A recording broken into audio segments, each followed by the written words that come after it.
I met up with my boyfriend to unload a TV I'm gifting him, and he says I'm too literal. I genuinely cannot tell if I'm losing my mind or if my boyfriend and I just communicate like two completely different species. What started as a simple plan involving a TV somehow turned into a full argument about whether I'm too literal, and now I'm sitting here replaying the whole thing, wondering if I somehow accidentally became difficult without realizing it. For context, my boyfriend and I live in the same apartment complex. Different buildings, but close enough that we basically spend most nights together anyway. Half the time, one of us just walks across the parking lot carrying a hoodie and a phone charger like we're commuting between apartments. Overall, our relationship is actually pretty good. We get along well, we laugh a lot, and we usually handle disagreements pretty calmly. But there's one recurring issue that drives me absolutely insane: his relationship with time. When I say this man has no understanding of time, I mean genuinely none. Everything is always 5 minutes. Getting ready, 5 minutes. Stopping at the store, 5 minutes. Finishing a phone call, 5 minutes. Meanwhile, actual reality could be anywhere from 20 minutes to 2 hours. At first, I thought it was kind of funny. Then, over time, it became one of those small relationship issues that slowly wears on you. Because after a while, it stops being about time. It starts becoming about reliability. Like, if somebody constantly tells you they'll do something in 10 minutes and it actually happens 45 minutes later, eventually you stop trusting what they say. And honestly, I don't think he even realizes how often he does it. Anyway, a few days ago, I had an older TV sitting in the back of my car. It wasn't brand new or expensive or anything, but it was still decent, and I didn't need it anymore. He'd mentioned wanting one for his guest room, so I told him he could have it. The only annoying part was that it was heavy. Not impossible to carry, but definitely a two-person job, especially because his apartment building doesn't have an elevator and the TV needed to go up multiple flights of stairs. Still, it didn't seem like a big deal. We already lived in the same complex. Easy. Or at least I thought it would be easy. The TV sat in my car for about 3 days because our schedules kept not lining up. Every time I brought it up, he'd say something like, "Yeah, we'll do it tomorrow." Then tomorrow would come and something else would happen. Again, not a huge issue, just mildly annoying. Then Sunday happened. He stayed over at my place Saturday night, and we both slept in late Sunday morning. At one point, he suddenly looked at his phone and immediately panicked. Apparently, he had completely lost track of time and was now running late for some family event he needed to drive to. And when I say running late, I mean aggressively late. The kind of late where someone starts moving around the apartment at triple speed while muttering stressed out comments under their breath. He started throwing clothes on, gathering things, brushing his teeth while simultaneously looking for his keys. Meanwhile, I'm just sitting there half awake watching this tornado happen.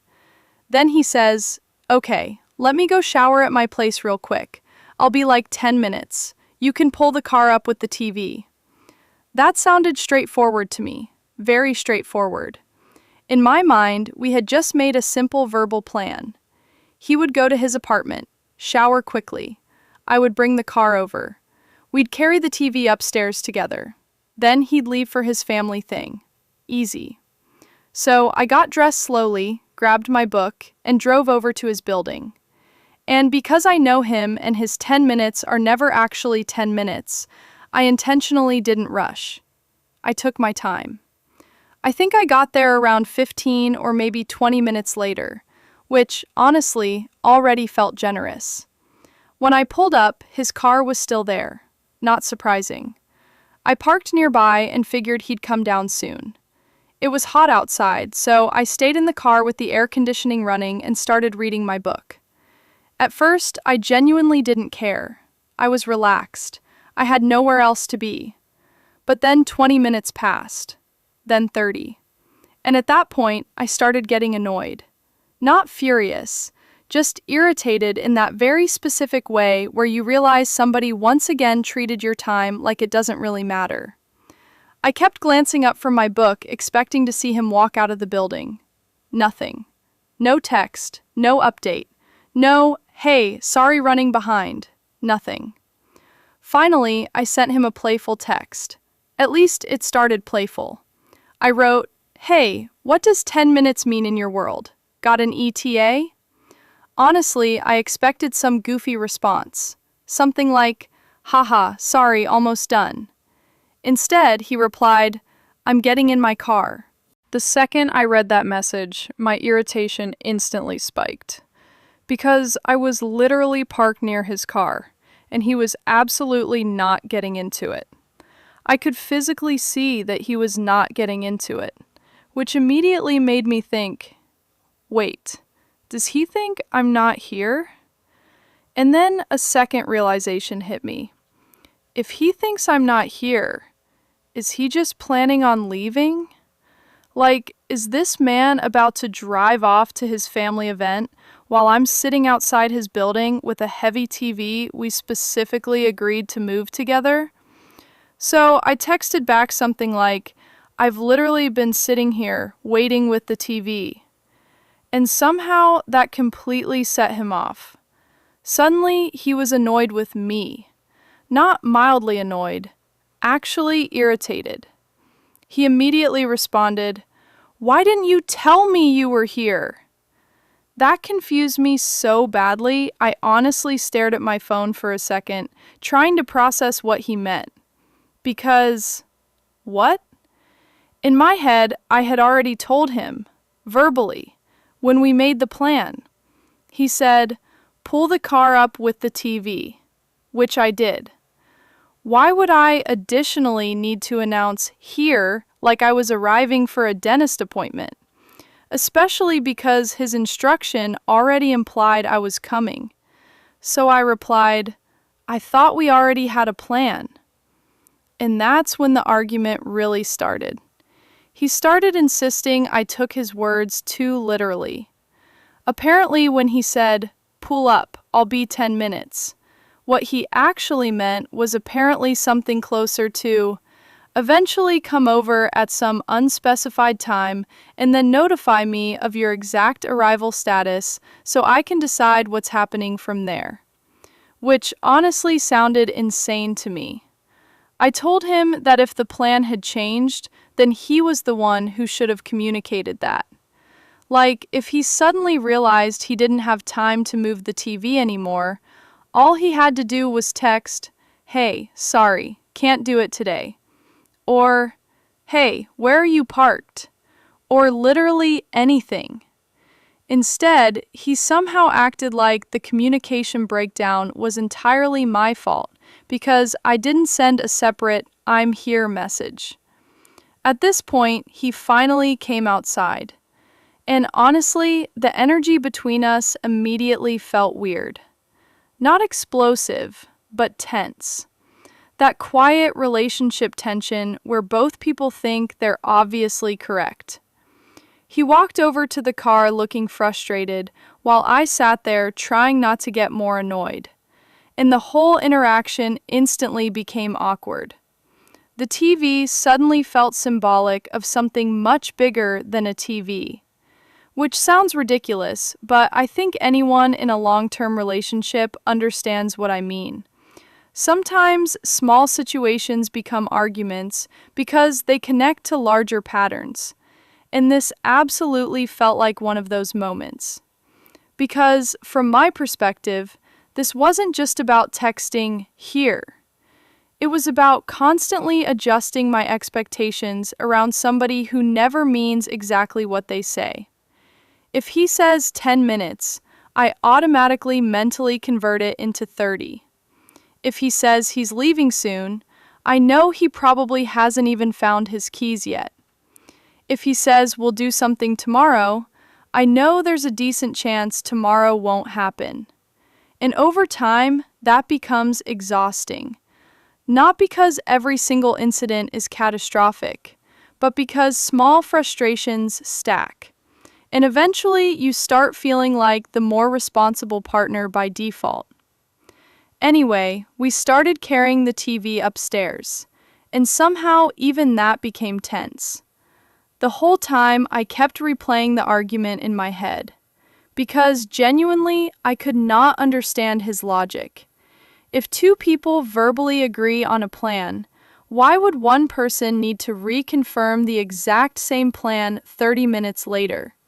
Especially when the original instruction already included the action.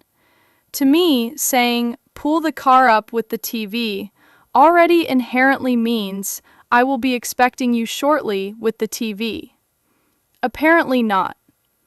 Halfway up the stairs, he said, "You're just really literal sometimes." And honestly, that comment irritated me more than the original situation, because it felt weirdly dismissive, like somehow expecting words to mean what they mean was a personality flaw. I asked him, "How else was I supposed to interpret what you said?" And he shrugged, which somehow made it worse, because it felt like even he couldn't fully explain his own thought process. Eventually, we got the TV upstairs and set it down in his apartment. And at that point, I honestly expected us both to calm down. Instead, the conversation kept spiraling. He said normal people usually text when they arrive somewhere. And sure, sometimes they do. But I pointed out that normal people also usually update others when they're running dramatically later than expected, especially when somebody is waiting on them. And that's when the conversation shifted from the TV situation into a broader argument about communication styles. He started saying I make assumptions. I said he gives vague instructions. He said I expect people to think exactly like me. I said I expect basic follow-through. At one point he actually said, "Well, in my head, if you were here waiting, you obviously would have texted me." And I replied, "Well, in my head, if you knew I was bringing the TV, obviously you'd assume I arrived." And honestly, neither of us could convince the other. That was the frustrating part, because this wasn't one of those arguments where one person clearly did something horrible. It felt more like two people experiencing the exact same situation through completely different mental frameworks. But even understanding that didn't stop me from being annoyed, because at the end of the day, I was still the one sitting in a parking lot for 30 minutes waiting. And somehow, I ended up being blamed for the communication failure. That part bothered me a lot. After he finally left for his family event, I went back to my apartment, still irritated. And honestly, the more I thought about it, the more confused I became. Because if the roles were reversed, I genuinely can't imagine reacting the way he did. If I told somebody, "Come over, I'll be 10 minutes," and then they showed up while I was running late, my first reaction would be, "Oh my God, sorry, I lost track of time." Not, "Why didn't you announce your arrival?" That's the part I can't get past. Later that evening, he called me. By then, we'd both calmed down a little. And honestly, the conversation was more productive. He admitted he forgot the TV was still in my car, which honestly explained a lot. Apparently, after showering, he got distracted getting ready for the family event and mentally shifted into travel mode. So in his head, when he texted, "I'm getting in my car," he genuinely thought he was just updating me about leaving. That actually made the situation make more sense. But weirdly, it also made me slightly more annoyed, because forgetting entirely about the TV somehow felt worse than intentionally delaying. Like, how do you forget the entire reason I'm outside your building? Still, hearing his side helped. And to his credit, he eventually admitted he probably should have updated me sooner. But he also still maintained that texting here would have avoided the entire problem. And honestly, maybe he's right. That's the annoying part. Because logically, yes, texting here probably would have prevented the misunderstanding. But I still feel like that misses the bigger issue, which is that I shouldn't have needed to micromanage a plan that already existed. And the more I thought about it, the more I realized this argument wasn't really about communication alone. It was about mental load. Because in relationships, one person often unconsciously becomes the tracker, the person who remembers timelines, the person who follows up, the person who confirms details, the person who keeps things moving. And honestly, I think I've quietly become that person in our relationship. Not because he's malicious, not because he's lazy, but because he naturally moves through life in a much looser, less structured way than I do. And usually that difference balances out fine. Sometimes his spontaneity is actually good for me. I can be overly structured, overly planned, overly exact. Meanwhile, he's more relaxed, more flexible, more go with the flow. Normally that dynamic works, but occasionally it creates moments like this where I feel like I'm living in an alternate reality. Because to me, verbal plans are commitments. To him, verbal plans seem more like flexible outlines. And honestly, maybe neither of us is fully wrong. But I still think if somebody says they'll be 10 minutes and another person waits 30 minutes outside in a parking lot with a heavy TV, the person who kept the other waiting probably owes a little more accountability. At minimum, sorry, I lost track of time, instead of, why didn't you tell me? That's really the core of why this whole thing upset me. Not the waiting, not the TV, the immediate instinct to redirect responsibility. Because when small misunderstandings happen in relationships, I think the healthiest response is usually, oh wow, okay, I see how that happened. Not instantly trying to prove the other person communicated incorrectly. Still, after we talked longer, things eventually softened. He apologized for forgetting about the TV. I admitted I probably could have just texted here and avoided the whole mess. And eventually, we both started laughing about how absurdly dramatic the entire situation became over a used television.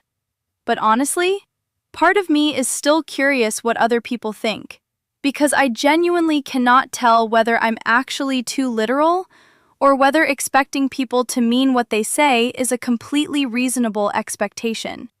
Maybe the answer is somewhere in the middle. Maybe we're both just bad at communication in very different ways.